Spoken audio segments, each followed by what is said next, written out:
Halo semuanya, di video kali ini sebelumnya aku mau mengucapkan sangat berbelasungkawa dengan kejadian atau tragedi yang terjadi 1 Oktober kemarin di Stadion Kanjuruhan. I am deeply saddened by what happens there. Udah 2 atau 3 harian ini setiap aku lihat berita atau misalnya lihat video korban, video kericuhan yang terjadi, itu aku kayak tanpa terasa itu meneteskan air mata gitu. Sedikit banyak aku ada sejarah lah dengan Arema dan Aremania gitu. Ya siapa sih orang Malang yang gak tahu tentang Arema, bahkan walaupun cuman pernah denger aja bakso Arema, singkong keju Arema, tambal ban Arema, apa-apa bener-bener Arema. Dan kebetulan aku sempat menjadi Aremanita aktif yang bener-bener nonton ke stadion sendirian, bahkan ketemu bapaknya anak-anak itu juga waktu aku nonton Arema gitu. Jadi waktu aku lihat kejadiannya, ya ampun, ini di tempat yang ini, itu di tempat yang itu, yang biasanya aku jalan, bisa lah kayak touch sama related sama video-video yang aku lihat. Terus aku baca-baca daftar-daftar korbannya, ada yang anak usia 2 tahun, itu kan berarti seumuran Ciki ya. Terus ada yang 4 tahun, berarti TK. Dan kebanyakan memang kayak anak usia belasan sama 20-an sekian, kayak gitu. I'm really sorry for whatever happens there. Semoga semuanya yang meninggal husnul khotimah. Terus semoga semuanya yang luka-luka bisa sembuh. Terus semoga keluarga yang ditinggalkan diberi ketabahan dan keikhlasan, amin. Aku sendiri tuh bukan orang yang lagi aktif nonton ke stadion ya. Sejak dulu tuh aktif banget nonton Arema ke stadion, beli tiket, pulang sekolah, bukan, pulang kuliah langsung ke stadion, terus nonton, pulang habis isya kayak gitu. Tapi sejak nikah punya anak, aku sama suami itu udah jarang banget nonton ke stadion. Setelah nikah dan setelah punya Ali, itu Ali cuman sekali diajak ke stadion. Dan jujur aja nggak, jarang-jarang ngajak anak ke stadion, soalnya di sana tuh omongannya kasar-kasar, kayak yang ucapan jan itu udah lauknya nasi lah, pasti ada.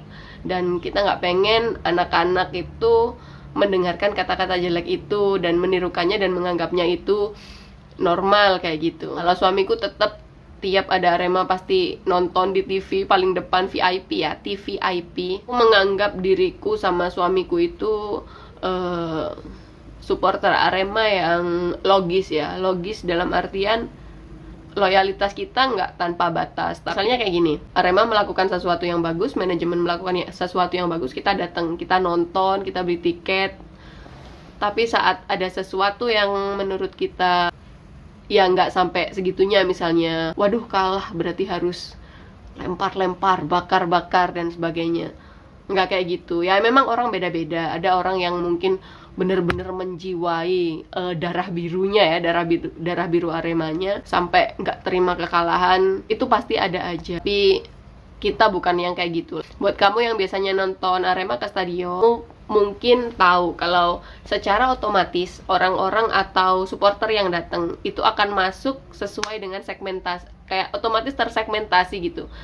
Kita tahu ada tribun yang sebelah barat, ada VIP sama tribun 1 sama 14 apa 15 itu. Terus dari barat tribun VIP di sini sampai di belakang gawang itu biasanya yang nonton dan masuk ke situ adalah ibu-ibu atau bapak-bapak yang udah mulai berumur, yang nontonnya itu woles-woles aja, bapak ibu yang bawa anak. Tribun skor yang 789 bener-bener orang yang full spirit, energetic, sampai joget-joget selama 2 jam itu mereka kuat, teriak-teriak selama 2 jam tuh mereka kuat. Dan aku biasanya nontonnya di tribun 1 atau 14 atau apa, soalnya dulu pas pertama kali aku nonton Arema, pertama kali aku nonton Arema itu sendirian. Oh bukan pertama ding, pertama kan dulu di Gajayana ya.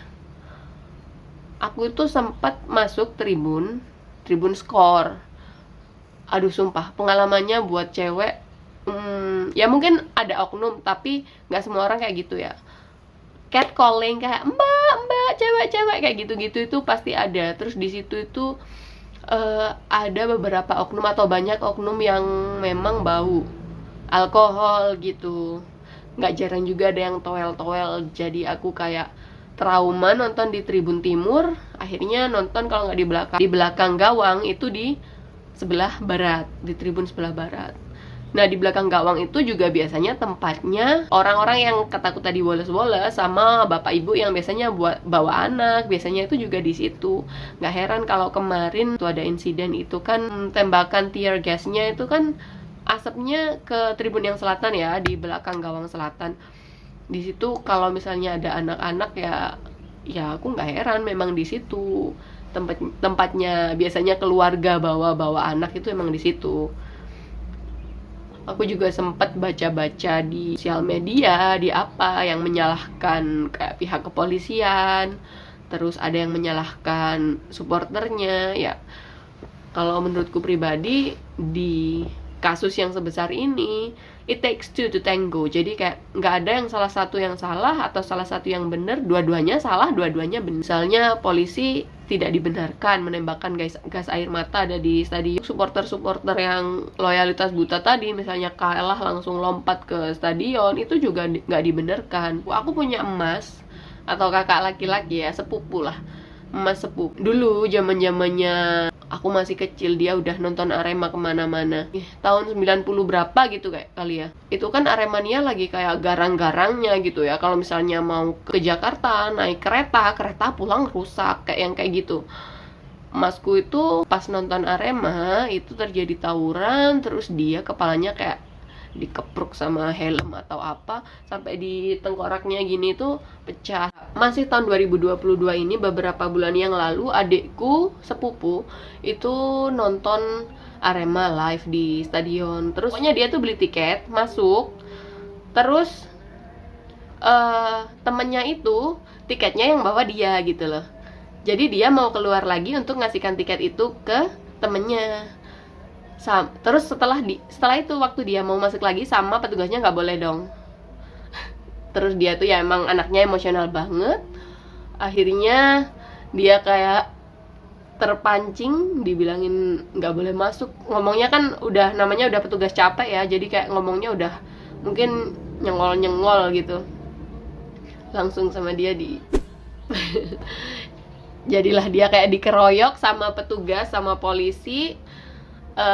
Terus diselamatkan sama kayak kelompok Aremania yang di belakangnya kayak gitu. Dia pulang di sininya lebam. Saya nggak punya fotonya.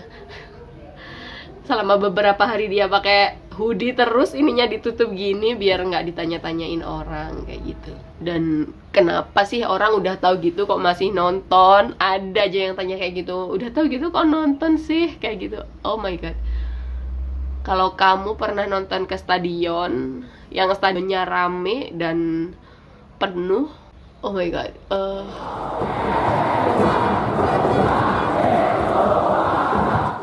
suasananya, vibe-nya, spiritnya, supporter tuh bener-bener bikin adrenalin rush, terus bikin kamu bener-bener merasa bersemangat. Belum kalau misalnya sebelum pertandingan biasanya kan menyanyikan lagu, biasanya Padamu Negeri ya, tapi kadang-kadang Indonesia Raya juga.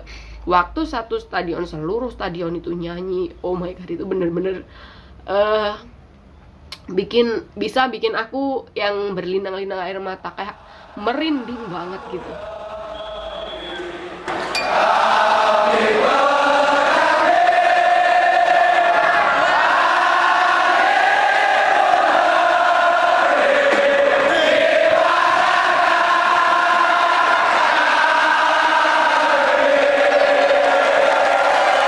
Bahkan kemarin itu aku sempet ya untuk menghibur diri ya, kok beritanya soal Arema kok yang jelek-jelek aja sih. Terus buka sosial media kok isinya orang yang saling menyalahkan gitu kan, kayak bikin enek gitu ya. Akhirnya aku kayak cari-cari file-file lama atau video-video lama di YouTube soal atraksi Aremania, apa yang bisa bikin mengimbangi lah rasa marah yang aku nggak tahu aku rasain gitu. Dan waktu nonton itu bener-bener kayak bikin aduh, kalau kamu nggak pernah ngerasain mungkin kamu nggak bisa membayangkan gitu. Nah, sebenarnya panpel tuh sebenarnya gimana sih? Kayak di Stadion Kanjuruhan kok bisa sampai membeludak, misalnya kuotanya 38.000, kenapa kok 42.000 cetak tiketnya. Itu aku nggak ngerti secara teknis kayak gimana, cuman aku punya pengalaman dulu waktu tahun, lupa, pokoknya seingatku itu waktu dulu itu Arema Persitara, dan waktu itu Bapak SBY itu diundang datang ke sana. Pulang kuliah, aku udah janjian sama mantan pacar, sama suamiku sekarang, dulu masih pacarku. Beli tiket di jalan, di calo, soalnya takut kalau kehabisan tiket. Tiket tuh kan normalnya harganya 25.000 ya. Waktu itu aku beli 103. Makin sore, mendung banget, sampai langit itu warnanya hitam. Waktu aku berangkat ke stadion mungkin jam 2 atau setengah 3, di stadion itu udah penuh tumplek-blek. Di pinggir jalan itu banyak orang jual tiket. Tapi waktu aku mau masuk ke stadion itu nggak bisa, pintu-pintu udah pada ditutup. Pokoknya akhirnya aku dulu naik kalau nggak salah ke tribun 11 atau 12, dan itu udah tumplek-blek, nggak ada orang, nggak ada jeda, jadi nggak ada jarak. Jadi aku benar-benar nonton itu sambil berdiri sama pacarku dulu. Nah, yang mengherankan itu di luar tuh masih banyak banget orang, mungkin ribuan yang pegang tiket tapi nggak bisa masuk. Sementara di dalam itu seatnya itu udah, tribunnya itu udah penuh. Gimana bisa tribun itu penuh kalau di luar masih banyak orang yang pegang tiket? Itu kayak sempet bikin, kok bisa ya aku sama suamiku tuh kayak gitu. Ternyata kayak kami melihat dengan mata kami sendiri, kayak ada oknum polisi yang masukin anaknya dan teman-teman anaknya yang mungkin berjumlah 5 orang masuk tanpa tiket. Tapi itu dulu ya, kalau sekarang bentar. Itu dulu, kalau sekarang mungkin udah nggak gitu, nggak tahu. Itu kayak bikin sedih sih. Untuk urusan keamanan, untuk masuk ke gate itu biasanya kalau kita bawa tasnya itu bakalan diperiksa apakah ada botol minuman, nggak boleh dibawa. Terus kalau misalnya kamu bawa minuman di botol itu kayak petugasnya itu menyediakan plastik yang nanti airnya bisa kamu tuang ke situ, terus kamu karetin sama dikasih sedotan. Botolnya bakalan dibuang sama gas penjaga pintu masuknya, kecuali kalau misalnya kamu bawa Tupperware tuh biasanya bisa ditinggal nanti untuk diambil lagi kayak gitu. Terus suamiku dulu sempet diminta sabuknya dilepas, nggak boleh bawa sabuk, dan waktu itu dia pakai celana kedodoran kan, jadi dia kayak, seingatku diikat sama tali rafia biar sabuknya tuh nggak bisa buat tawuran gitu loh. Pokoknya benda-benda yang bisa dilempar itu nggak boleh dibawa masuk, kecuali kalau misalnya ada kayak kelompok supporter yang bawa drum sama stick, itu boleh masuk. Selain itu nggak ada tes kayak misalnya kamu mabuk apa enggak, kalau mabuk boleh masuk apa enggak itu nggak tahu. Berkali-kali aku nonton di stadion tuh alhamdulillah nggak pernah sama sekali nemuin tawuran, terus bentrok, apa kehilangan sesuatu, nggak pernah. Oh, tapi kalau suamiku pernah kehilangan HP waktu masuk, kayak desel-deselan gitu, itu HP-nya diambil, dia kerasa, cuman waktu dia HP-ku bilang gitu kan, kayak si copet sama gerombolannya itu udah kayak malah nyerendel dia gitu kan. Jadi ya udahlah, daripada nanti ditimpukin dibilang copet, biasanya gitu, copet gitu, terus akhirnya bakalan ditimpukin sama kerumunan copetnya itu sendiri. Itu udah rahasia umum lah kalau kayak gitu. Tapi emang aku selama nonton live ya di stadion itu, aku selalu menghindari laga-laga yang kayaknya resikonya terlalu tinggi dan rivalitasnya terlalu mencekam gitu. Aku nggak pernah sama sekali nonton Arema Persebaya, karena pasti orangnya membeludak. Banyak yang nonton di dalam, banyak juga yang nonton di luar, di parkiran biasanya. Dan itu bener-bener kalau kamu ke situ kayak kerasa banget feel-nya. Kalau buatku ya, itu kayak ngeri gitu. Aku juga ini ada pandangan kayak gini. Kemarin itu wasitnya bisa menangin Persebaya itu, aku bisa bilang berani gitu. Soalnya kan selama ini Persebaya nggak pernah menang di Malang kalau lawan Arema. Sampai aku itu mikir, ini ada settingan di belakang nggak sih sampai kalau misalnya mau menang di belakang-belakang ada penalti atau apa kayak gitu. Ya mungkin subconsciously aku itu mikir mungkin ada settingan kayak gitu biar Aremanianya nggak marah, soalnya sama rivalnya, terus kayak yang rival kayak gimana gitu ya di kandangnya kayak gitu. Nah yang kemarin ini wasitnya bisa kayak gitu tuh aku kayak, wow, wasit ini berani ya kayak gitu, nggak menangin Arema di kandangnya. Ada kayak di pikiranku tuh ada orang ini berani mendobrak tradisi. Dan yang kedua, kok berani sih kamu, kayak gimana ya, lebih ke negatif, kok gitu sih kamu nggak takut sama nyawamu tah, atau efek yang bakalan terjadi kayak gitu. Tapi aku kayak ya salut sih sama keberanian dia untuk memenangkan Persebaya di Malang gitu. Balik lagi ke tadi, aku nggak pernah sama sekali nonton Arema Persebaya. Ya selain karena vibe-nya tadi kayak mencekam menurutku, selain itu juga tiketnya biasanya mahal. Kalau misalnya laga biasa harganya 25 gitu ya, itu tiket Persebaya bisa 75, 90, 100 kayak gitu. Dan itu di calo, bukan di officialnya ya. Gitu sih resikonya. Lebih ke untuk mendapatkan perasaan bergairah yang itu memang ada resiko-resiko yang harus diambil. Dan aku dulu berani mengambil resiko itu, dan setelah punya anak aku nggak mau anakku kayak ya tadi yang paling simple tuh mendengar umpatan-umpatan itu. Aku nggak mau anakku kayak belajar itu kebencian terus itu sih. Panas dan hujan, kami tak peduli, meski darah mengalir demi mendukung